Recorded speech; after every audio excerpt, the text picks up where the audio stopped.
Was Donald Trump, Jr., downplaying concerns over whether his father is profiting off his presidency. Well, meanwhile, Secretary of State Mike Pompeo spoke at an event at the Trump International Hotel in Washington today, where he mocked the Washington Post reporting on Trump's conflicts of interest. I look around. This is such a beautiful hotel. The guy who owns it must be going to be successful somewhere along the way. That was for the Washington Post, in case they're in the back. Isn't that funny? I'm joined right now by David Fahrenthold, who's done most of the reporting that the Secretary of State was mentioning there as a political reporter for the Washington Post. And Howard Fineman, of course, who's an MSNBC news analyst. He made fun of you for catching them at this, as if it was a joke. The president is pumping up sales at his various properties while he's president. Well, I'm just glad the Secretary of State reads the Washington Post. So we had a story yesterday saying that Mike Pence, the vice president, and Secretary of State Pompeo spoke this week to events put on by a paying customer of their boss, Donald Trump. This nonprofit rented out the ballrooms of the Trump Hotel, which pays Trump privately. Two public officials affiliated with Trump show up to boost their events. You know, the oldest expression was Caesar's wife. You know, if you know you're under scrutiny, if people are looking for a misbehavior, but Trump seems to lately be expanding on it and showing it off. The kid coming on Fox and Friends saying it's a cheeseburger. It's not about cheese. $1,000 rooms. Well, for Donald Trump, it's a twofer. First of all, he loves to brag about how he makes money in any conceivable way. It doesn't matter to him how he does it. Yeah. It's money coming in. That's Donald Trump. And also, as you say, it has the political effect of allowing him to talk about that as opposed to every other catastrophic constitutional, legal, and political event that he's got going on all around him. So he'd rather talk about that. So he's like a boxer. If you hit my arms, I can take it.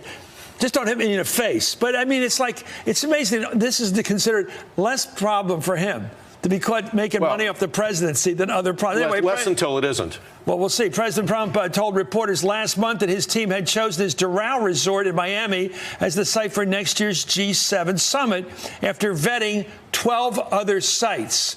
Key line there. Let's watch. My people looked at 12 sites, all good, but some were 2 hours from an airport. Some were 4 hours from, they were so far away. Some didn't allow this, or they didn't allow that.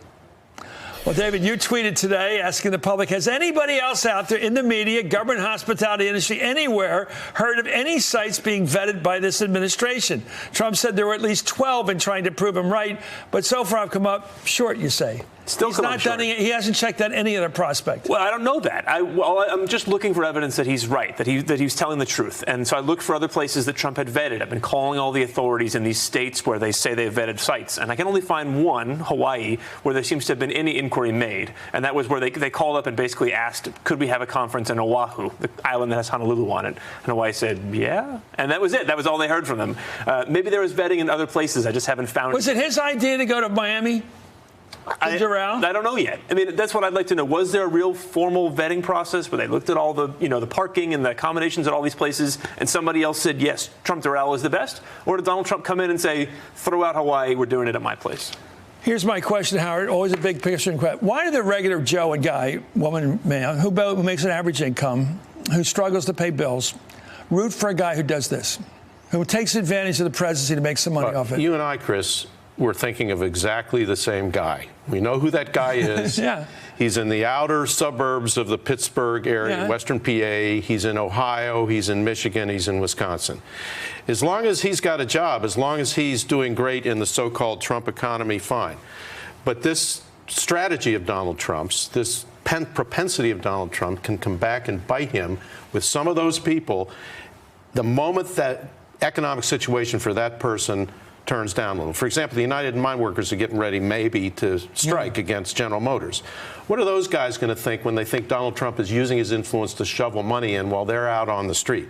That could put a hitch in their desire to go to the polls for Trump in 2020. Well, meanwhile, Politico is reporting that the Air Force has had crews stay over at Trump's Turnberry Resort in Scotland up to 40 times since 2015, which started when Obama was president. But Politico notes that the figure does not indicate how many of the stays have occurred since Trump became president. Is this a good issue for anybody? Is this an important question about having the Air Force use one of his sites? This is something that certainly when you say that original appearance, right, Air Force crews staying at the president's hotel, it sounds bad. But in this case, it's a lot more complicated than that. The arrangements that caused this, the Air Force crews stopping at that airport directing, visiting people to Trump's hotel, all that predates Trump's presidency. But what about the growth?